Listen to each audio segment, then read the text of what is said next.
A very good morning to all. In this video, we'll study about making a socialist society. Civil war के दौरान Bolshevik ने industries of bank को nationalise रखा और peasants को land cultivate करने का राइट दिया गया। एक सेंट्रलाइज्ड प्लानिंग सिस्टम इस्टेब्लिश किया गया जिसमें ऑफिसर्स ने रशियन इकोनॉमी के लिए 5 ईयर प्लान बनाने का डिसीजन ले लिया। फर्स्ट 2 ईयर प्लान में इंडस्ट्रियल ग्रोथ बढ़ाने के लिए गवर्नमेंट ने गुड्स के प्राइसेस तय किए। सेंट्रलाइज्ड प्लानिंग की वजह से इकोनॉमी में बहुत सारे चेंजेस आ गए थे। वो चेंजेस क्या क्या थे?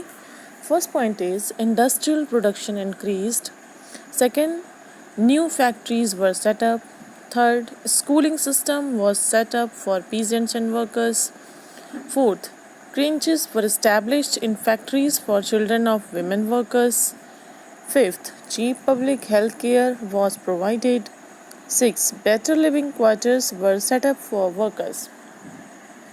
Now we will talk about Stalinism and collectivization. 1927 से 1928 के बीच में सोवियत रशिया में फूड सप्लाई बहुत कम हो गई थी। पीजेंट्स ने गवर्नमेंट के तय किए हुए प्राइसेस पर फूड बेचने से मना कर दिया। व्लादिमीर लेनिन की जगह अब स्टालिन कम्युनिस्ट पार्टी को लीड करने लगे। स्टालिन ने कहा बिग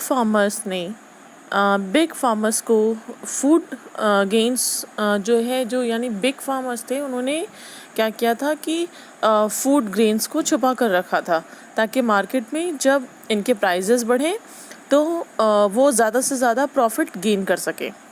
स्टालिन ने कुछ ऑफिसर्स के साथ मिलकर फूड गेन्स को स्टोर करने वालों पर निगरानी रखना शुरू कर दिया।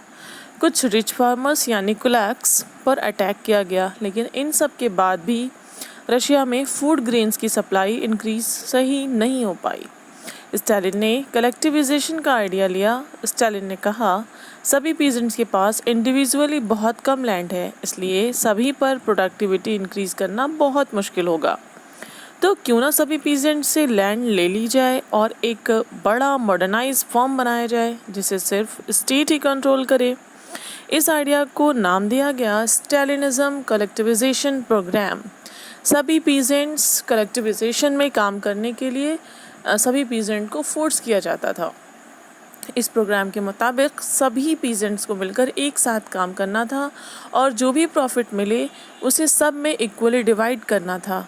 जो भी पीजेंट्स इस पॉलिसी के अगेंस्ट जाने की कोशिश करते उसे पनिशमेंट दी जाती, बल्कि कुछ पीजेंट्स को रशिया से भी निकाल दिया गया था।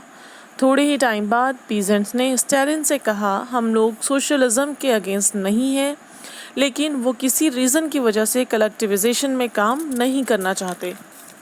इसलिए स्टालिन ने इंडिविजुअल फॉर्म की परमिशन दे दी, लेकिन स्टालिन अभी भी पूरी तरीके से सहमत नहीं थे। कलेक्टिविजेशन प्रोग्राम के बावजूद रशिया में फूड ग्रेन्स की प्रॉब्लम सॉल्व नहीं हो पाई। 1930 से 1931 के बीच में बैड हार्वेस्ट की वजह से मिलियन लोग मर गए, जिसकी वजह से रशिया के लोगों ने कलेक्टिविजेशन के खिलाफ आवाज़ उठाई और रिजल्ट ये था कि 2 मिलियन लोगों को जेल में जाना पड़ा। और अब हम लोग नेक्स्ट वीडियो में Russian revolution, global influence and the USSR के बारे में बात करेंगे, जो कि वो लास्ट वीडियो होगी। Clear? Thank you. Have a nice day.